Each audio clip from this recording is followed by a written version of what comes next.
নীলুর রায়কে নিয়ে নোংরা মন্তব্য শোনার পর আর নিজের মধ্যে কোনো রকম কোনো সহ্য ক্ষমতা না কাজ করায় এক পর্যায়ে নীলুকে বাধ্য হয়ে সপাটে চড় মারল রাইয়ের মা। হ্যাঁ বন্ধুরা, ভিডিওতে লাইক দিয়ে দেখতে থাকুন।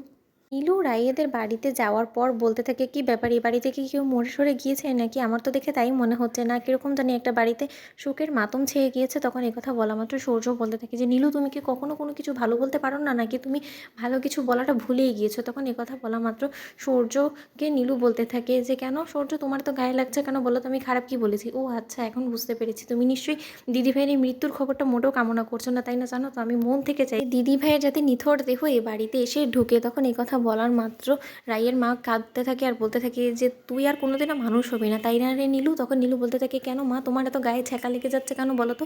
এরকম তো অনেক রাতই তোমার মেয়ে অনেক পুরুষের সাথেই কাটিয়েছে, তাই না? অনেক ছেলের সাথেই তো এরকম ফষ্টি নষ্টি করেছে, দেরি করে রাতে ফিরেছে, তখন তো কোনো কিছু এরকমভাবে তুমি অঝরে চোখে জল ফেলোনি বলো তো। তাহলে এখন হঠাৎ করে কি হয়ে গেল না?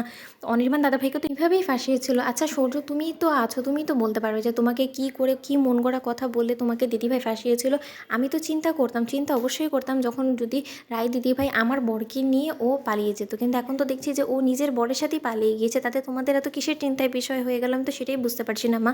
তখন নীলু বলতে থাকে যে, আমি তো বড্ড বেশি এটা আশা করছি যে রায় দিদিভাই যাতে আর কোনো দিনও এ বাড়িতে বেঁচে না ফিরে। তখন কথা বলা মাত্র রাইয়ের মার এক মুহূর্ত নীলুর বাজে কথা না সহ্য করতে পেরে সপাটে নীলুকে চড় মেরে বলতে থাকে যে, নীলু, এই চড়টা যদি অনেক আগে তোকে আমি মারতাম না, তাহলে অন্তত তুই মানুষ হতি, কিন্তু এখন তো তুই দেখছি যে দিনে দিনে যত দিন গড়াচ্ছে ততই তুই অমানুষ তৈরি হচ্ছিস, জানিস তো, তুই মানুষরূপে একটা পাষণ্ড।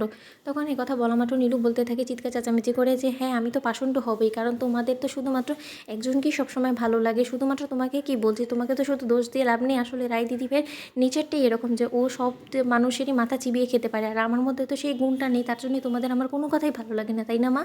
কিন্তু জানো তো মা, তারপর আমার কোনো রকম কোনো আফসোস নেই। আমি তো বলবো যে ঠাকুর আমাকে এই গুণটা না দিয়ে বড্ড ভালোই করেছে, কারণ ঠাকুর যদি সত্যিকার অর্থে এই গুণটা আমাকে দিত, তাহলে হয়তো বা ওর মতন আমাকেও দুশ্চরিত্র এবং নোংরা প্রজাতির মেয়ে বলে সকলে চিনত। কিন্তু এখন তো আমি দেখতে পাচ্ছি যে রায় দিদিভাইয়ের যে নাম পড়ে গিয়েছে, যে ও একের পর এক ছেলেদের সাথে ফষ্টি নষ্টি করে ওদেরকে ফাঁসিয়ে ওদের থেকে এতগুলো টাকা আত্মসাৎ করে এরকম নোংরামো করে বেড়ায়, সেটা ওর স্বামীও এখন বুঝতে পেরে গিয়েছে। তাহলে তুমি এখন বুঝো মা, তোমার মেয়েকে তুমি কত ভালো শিক্ষা দিয়ে জন্ম দিয়েছো, তা সত্ত্বেও তুমি যখন এটাই দাবি করছো যে না তোমার বড় মেয়ে ভালো, তাহলে তো আমি বলবো যে তোমরা ফুল ফ্যামিলি একটা ক্যারেক্টারলেস, একটা ফ্রড।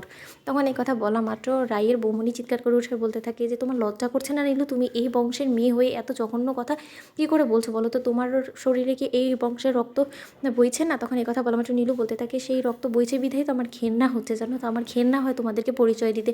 তখন স্রোত বলতে থাকে যে, তাহলে দিস কেন বলতো? তোকে তো কেউ বলে দেয়নি, তোর তো কোনো দায় পড়ে যায় না আমাদেরকে পরিচয় দেওয়ার জন্য। তো বন্ধুদের ভিডিওটি ভালো লাগতো লাইক, শেয়ার, সাবস্ক্রাইব করতে ভুলো না।